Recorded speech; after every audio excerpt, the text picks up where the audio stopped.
यदि आप कृपा सिंधु की कृपा का परिचय नहीं जान पाएंगे तो आप दुखी हो जाएंगे और आपको लगेगा ऐसा क्यों होता है। मैं तो उनको अपना सर्वस्व मानती हूं और वो हमारे प्रति ऐसा व्यवहार क्यों भेज रहे हैं। मैं उनकी दासी हूं, हर समय उनको ही रिझाने की चेष्टा करती हूं। ये बाहर से हमें क्यों ऐसे फंसा दिया जाता है प्रतिकूलता में कि उनका चिंतन छूटता है, उनका सेवा भाव छूटता है। ऐसा क्यों भेजते हैं? क्या वो इतने कठोर हैं? हमारे प्रभु क्या इतने कठोर हैं कि अपने शरणागत को, अपने बच्चे को, अपनी दासी को वो प्रतिकूलता देंगे? आप विचार कीजिए। कोई भी वात्सल्यमयी जननी क्या अपने पुत्र के प्रतिकूल विधान करती है क्या? पर पुत्र मानता है कि ये हमें जबरदस्ती स्नान गृह में ले जा रही है, स्नान कराएगी, इससे अच्छा मैं खेलता रहता। पुत्र को लगता है कि जननी बहुत कठोर व्यवहार करने वाली है, लेकिन उसके एक एक विधान में वात्सल्य उमड़ रहा है, कृपा उमड़ रही है, दुलार भरा हुआ है। एक वात्सल्य समुद्र प्रभु के बिंदु से अनंत माताओं का वात्सल्य है। ऐसे मेरे श्यामा श्याम वात्सल्य सिंधु क्या कभी मुझ दासी के प्रतिकूल विधान करेंगे? विचार कीजिए, क्यों करेंगे? वो हमें क्या दुख देना चाहेंगे? अरे साधारण सिद्धांत शरणागति का है लोक में कि कोई किसी के पैर पकड़ लेता है तो यही सोचता है अब इसको किसी भी तरह कष्ट ना होने पावे। महाराज धर्मात्मा शिवी ने एक कबूतर की शरणागति की रक्षा करने के लिए वो शरण में आया, उस शरणागति धर्म का निर्वाह करने के लिए अपने शरीर का मांस दे दिया। क्या शरणागति का रहस्य हमारे ठाकुर नहीं जानते? क्या हम शरणागतों के प्रति वो ऐसा प्रतिकूल विधान करेंगे? शरीर रोग, बाहर से प्रतिकूलता, आदि आदि आदि, ऐसा कठोर है वो? ऐसा ना समझें। वो हमारे अनंत जन्मों के कर्म संस्कारों को विध्वंस करके गले लगाने के लिए विधान बना रहा है। जितने विधान उसके हैं उनमें बहुत प्यार भरा हुआ है। वो सर्वज्ञ है, सब कुछ जान रहा है, सर्वांतर्यामी तुम्हारे मन में ही बैठा हुआ है, सर्वत्र है, बिल्कुल तुम्हारे समीप, सबसे नजदीक वो है। वात्सल्य समुद्र है, अद्भुत उदार है। विश्वास कीजिए, प्रत्येक विधान में उस महामंगल पर हम अल्पज्ञ हैं, एकदेशी हैं, सीमित विचार वाले हैं। इसलिए उस असीम प्रभु के विधान को हम प्रतिकूल मान बैठते हैं। केवल प्रभु पर दृष्टि रखो, केवल श्यामा श्याम पर दृष्टि रखो, कोई भी विघ्न तुम्हें परास्त नहीं कर पाएगा। व्यक्ति पर दृष्टि रखा तो वो विघ्न नजर आएगा, और अगर तत्व पर दृष्टि रखा तो आनंद आएगा। हमारे हृदय में उत्साह होना चाहिए प्रभु के विधान में राजी होने का। बिल्कुल सच्ची मान लीजिए, यही हम कहीं न कहीं कमजोर हो करके अन्य चिंतन करने का अवसर दे देते हैं। हमारे पास समय ही नहीं है कि हम किसी के व्यवहार का चिंतन करें, वो हमारे साथ ऐसा क्यों करता है, उसको ऐसा नहीं करना चाहिए। हमारे पास समय नहीं है, छोड़ दो प्रभु के ऊपर। वही होगा जिससे आपका परम मंगल विधान प्रभु ने रचा है, उसके अलावा हो नहीं सकता। हो ही सोई जो राम रचि राखा, को करी तर्क बढ़ावई शाखा, अब अस कही जपन लगे हरि नामा। यह है विश्राम भूमि। जहां कोई बात आपको फंसाने लगे, बाहर का कोई दृश्य, बाहर का कोई व्यक्ति आपको फंसाने लगे, तत्काल आप नहीं, हरि स्मरण में, प्रिया प्रीतम के स्मरण में इतने तन्मय हो जाओ, वो भूल जाओ। वो आपको केवल प्रश्न भेजा गया है। अगर आप भूल गए उस बात को, आगे बढ़ गए, तो आप ऐसी भूमिका में पहुंचेंगे कि आपको कोई परास्त नहीं कर सकता। विश्वास मानिए, ये जीवन में आपके आएंगे। यदि नहीं आ रहे तो अभी भक्ति उस कोटि की ही नहीं हो रही है। हृदय जलन से युक्त हो जाए, बड़ी पीड़ा हो जाए, बाहर व्यवहार प्रतिकूल हो जाए, तब समस्त राग विध्वंस हो जाते हैं। और ये प्रसाद मिलता है। यदि नहीं मिल रहा है तो इंतजार करो, इसी प्रसाद में संपूर्ण संस्कार भस्म होते हैं। अंदर से आग लग गई है। अब हमारे हृदय में ये आग केवल प्रिया प्रीतम के मिलन से ही, दूसरे किसी उपाय से नहीं। और बाहर जिधर देखो उधर छल कपट, नाना प्रकार के द्वंद्व, नाना प्रकार का दुराव। इसलिए बाहर कहीं भी फंसना नहीं। पाए जान जगत में सब जन कपटी कुटिल कलयुगी टंच, सबसे उदासीन होना पड़ेगा। कृपा को जब आप आश्रित होकर के पहचानेंगे तो हर विघ्न आपको उत्तम भूमिका में विराजमान करने के लिए भेजा गया है। बिना इस विघ्न के आप ऊपर चढ़ ही नहीं सकते। सच्ची मानिए, भेजा जाएगा। यदि नहीं है आपकी भक्ति में अभी कोई विक्षेप, कोई विघ्न, तो अभी भक्ति रंग नहीं ला रही।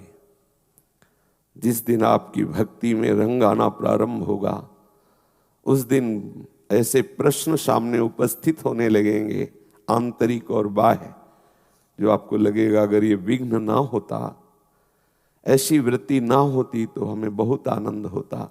लेकिन आप चूकिएगा नहीं।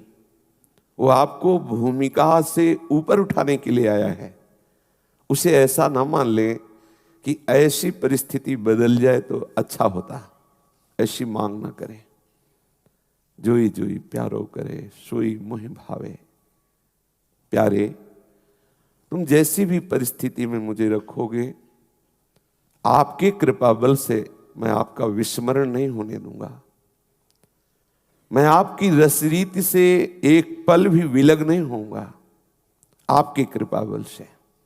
फिर आप देखिएगा कि आपको ऐसी रसमयी स्थिति प्राप्त हो जाएगी कि हर विघ्न आपके लिए आनंद वर्धक होगा। हृदय शीतल होता चला जाएगा। हृदय में एक ऐसी विशाल महानता उनकी कृपा से उतरेगी कि कोई भी आपको विक्षेप नहीं डाल सकेगा।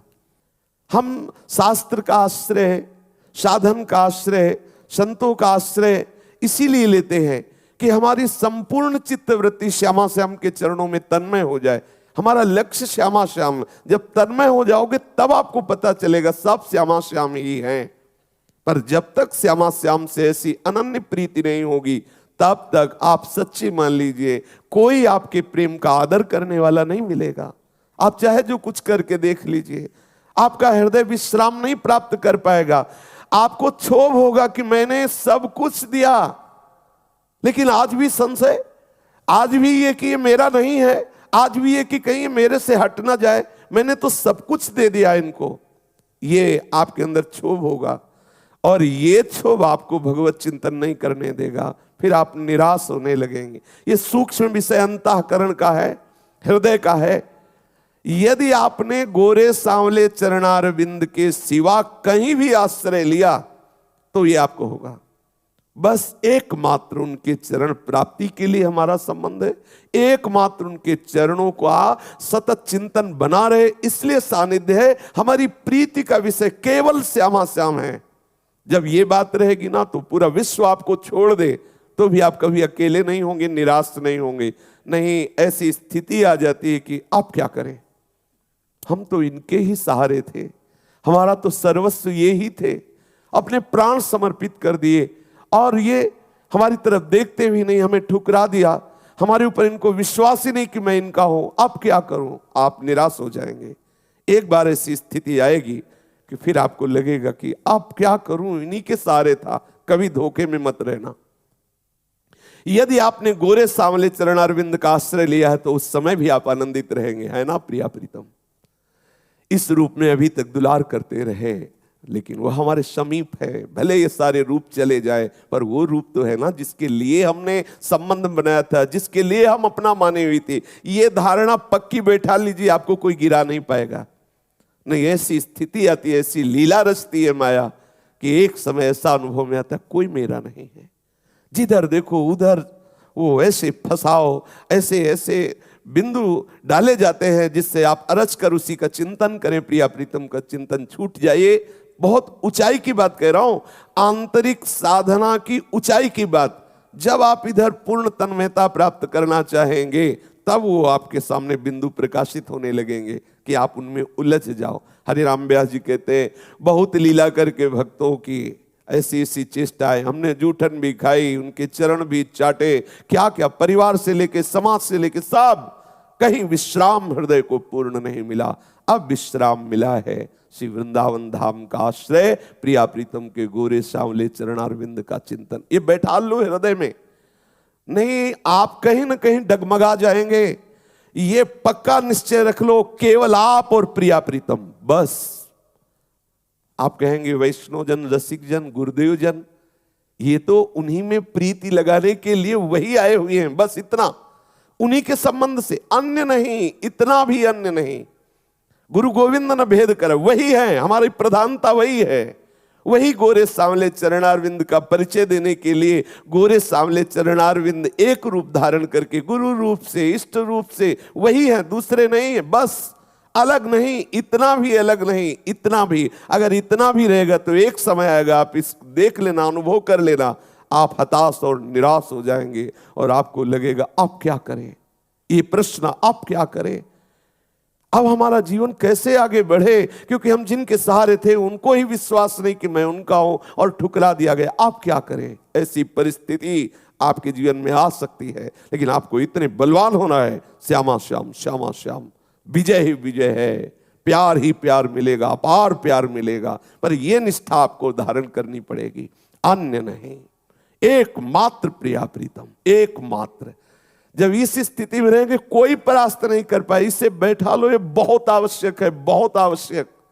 नहीं तो आप झकझोरे जाएंगे, ऐसे ऐसे तूफान आएंगे माया के कि आप एक बार अंधकार में खड़े हो जाएंगे और लगेगा अब क्या कर। ये हम अपने हृदय की अनुभव की बात कह रहा हूं। जैसे महापुरुष है हरिराम व्यास जी कह रहे हैं तो उन्हीं के हम बच्चे हैं, उन्हीं के शरणागत जन हैं, अपने अनुभव की बात कह रहा हूं। एक समय ऐसा आता है जब साधक बिल्कुल आसपास निराशा ही निराशा, अंधकार ही अंधकार, और जिनका भरोसा वहीं से उत्तर मिल जाता है, फिर क्या करे, फिर सोचता मैं असहाय हो गया, मैं तो अनाथ हो गया, अब कैसे। नहीं, कभी अनाथ नहीं हो तुम।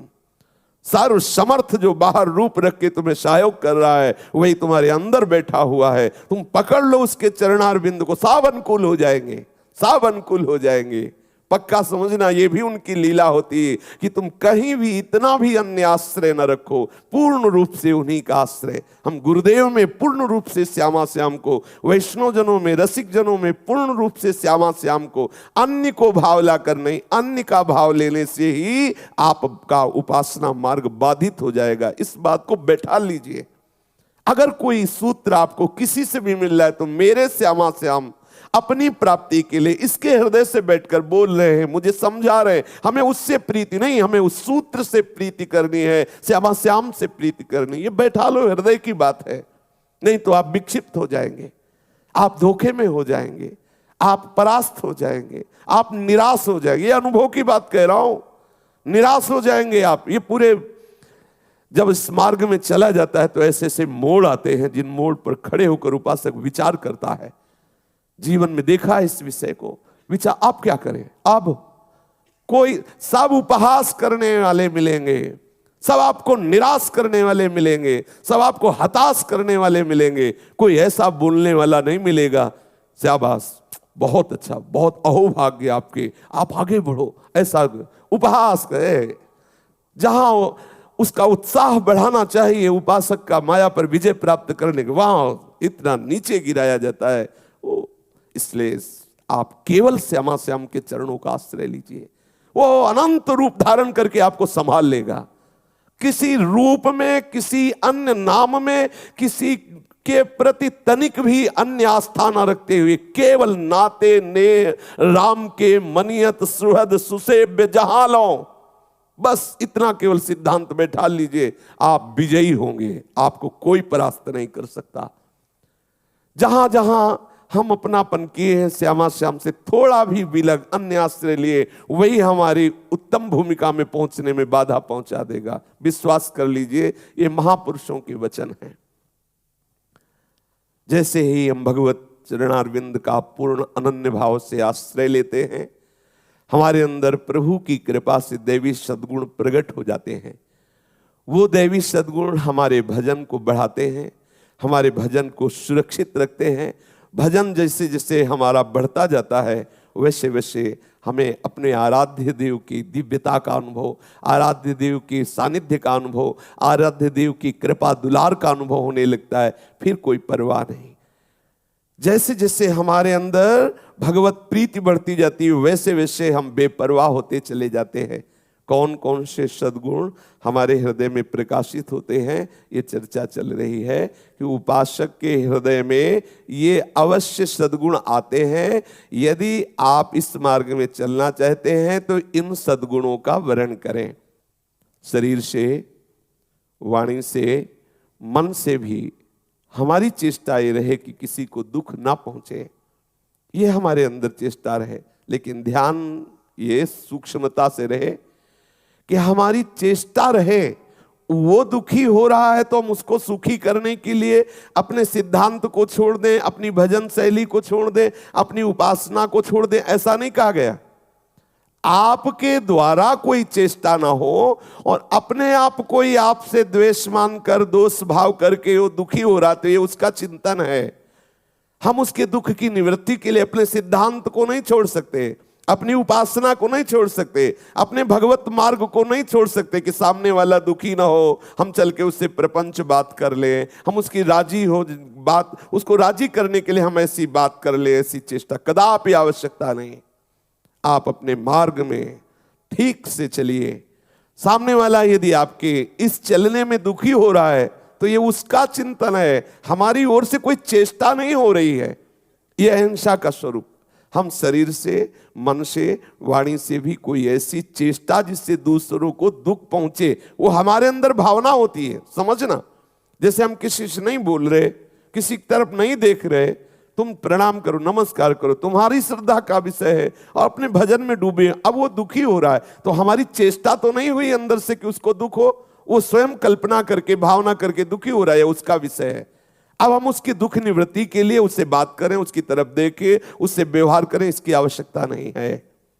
हमारे द्वारा भावना ना बनने पावे कि हमारी वाणी से ऐसा हम बोले कि इसे दुख पहुंचे, या हमारे शरीर से कोई ऐसी चेष्टा हो कि इसे दुख पहुंचे, या हमारे मन में कोई संकल्प बने ऐसा किसको दुख पहुंचे, ये नहीं होना चाहिए। सामने वाला कल्पना करके, भावना करके यदि दुखी हो रहा है, उसका ज्ञान है, ये उसकी चिंतन की वृत्ति है। हम उसके चिंतन की वृत्ति को दूर करने के लिए अपने सतमार्ग के सिद्धांतों का त्याग नहीं कर सकते। ऐसी भावना से चले। सत्यम, अपने स्वार्थ बुद्धि से जो बात को बना के बोला जाता है, यह उपासक के लिए ठीक नहीं है। सत्य बोले, जो हमारे हृदय में वही हमारी वाणी में है, हमारे आचरण में वही है। सत्य का स्वरूप है मन वचन कर्म में, तीनों में सत्य होना चाहिए। हमारे जो आचरण हो रहे हैं शास्त्र प्रमाणित हैं, हमारी जो वाणी है वो महापुरुषों की, संतों की और भगवत अनुराग से भरी हुई है। हमारी एक एक वृत्ति वो जब सत्य स्वरूप प्रभु में लगती तो वास्तविक वो सत्य स्वरूप हो जाता है। व्यवहार में जैसा आप सत्य समझ रहे हैं, सत्य देख रहे हैं, जैसा आप सत्य पढ़े हैं, जैसा आप सत्य सुने हैं, आवश्यकता पड़ने पर वैसा ही बोल दे।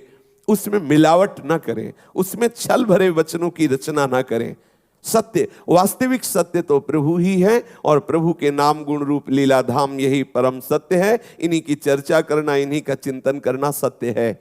वस्तुतः संपूर्ण जगत के जितने व्यवहार हैं, जितनी ये लीलाएं हैं, ये सब त्रिगुण माया द्वारा भ्रमात्मक हैं, यह सत्य है। उमा कहो मैं अनुभव अपना, सत हरि भजन जगत सब सपना। सत्य का परिचय है प्रभु के नाम रूप लीला धाम का ही चिंतन, मनन, कथन, कीर्तन। ऐसा यही परम सत्य है। पर व्यवहार में सत्य जो आपके हृदय में जैसा आ रहा है, जैसा आपने शास्त्रों में पढ़ा है, जैसा आपने देखा है, जैसा आपने सुना है, उसमें मिलावट ना करके, छल कपट ना करके, हितकर मृदु दूसरे का मंगल करने वाले ऐसे वचन, ऐसा व्यवहार, ऐसा चिंतन, उसे सत्य कहते हैं।